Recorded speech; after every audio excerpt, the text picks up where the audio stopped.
அன்பார்ந்த சகோதர சகோதரிகளே, நோன்பு என்பது ஏதோ நம்ம இன்றைக்கு முஸ்லிம்களுக்காக மட்டும் வந்த ஒரு சட்டம் இல்லைங்க. குர்ஆன் எடுத்து பார்த்தீங்கன்னா, எல்லோருக்கும் நான் கடமையாக்கியிருக்கிறேன் என்பதாக இறைவன் சுட்டி காட்டுகிறான்.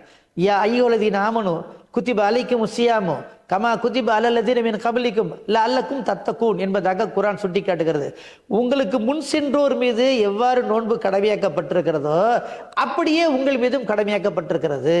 அப்ப இறைவன் ஒன்றை தெளிவாக்கிட்டான். இப்ப நோன்பு புதுசு இல்லப்பா, எல்லா நபி கொடுத்துருக்க, மூசா நபி, ஈசா நபி, இப்ராஹிம் நபி, எல்லா நபிமார்கள் அந்த சமுதாயத்திற்கும் நோன்பு கடமையாக்கப்பட்டது. அதே மாதிரி தான் என்ன செய்திருக்கிறேன், உங்களுக்கு நோன்பு கடமையாக்கி இருக்கிறேன். இது ஒன்று.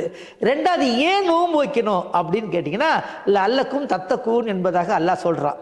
சில பேர் என்ன சொல்றாங்கன்னா, இல்லைங்க ஏழையினுடைய பசியை அறியணுங்க அப்படின்றாங்க. ஏங்க, ஏழையினுடைய பசியை அறியறதுக்கு 30 நாள் நோன்பு இருக்க வேண்டாம். ஒரு நாள் சாப்பிடாம இருந்தாலே போதும், 2 நாள் சாப்பிடாம இருந்தாலே போதும், பசி என்னன்னு தெரிஞ்சுக்கலாம். இன்னும் சில பேர் என்ன சொல்றாங்கன்னா, இல்லை நோன்பு இருந்தால் நல்லதுங்க, பிசிக்கல் ஃபிட்னஸ் வரும், சுகர் கண்ட்ரோல் ஆகிடும், பிபி கண்ட்ரோல் ஆகிடும், உடம்பு ரிலாக்ஸ் ஆகிடும், உடம்புல உள்ள கழிவுலாம் வெளியே வந்துடும், குடலுக்கெல்லாம் பகல் முழுவதும் ஓய்வு கிடைக்கும், நன்மை கிடைக்கும் அப்படிங்கிறாங்க. உண்மையிலேயே ஆரோக்கியமும் கிடைக்கிறது. ஆனால் ஆரோக்கியம் கிடைப்பது என்பதற்காக நோன்பு வைக்க சொல்லவில்லை. இறைவன் குர்ஆன்ல சுட்டி காட்டுறது என்னன்னா, நீ இறையச்சம் உள்ளவனாக திகழ வேண்டும், பயபக்தி ஏற்பட வேண்டும், அதற்காக நோன்பு வையுங்கள். அதான் முக்கியமான ஒன்று. அதே நேரத்தில் நீங்க நோன்பு வைக்கும்போது ஆரோக்கியமும் உங்களுக்கு கிடைக்கும்.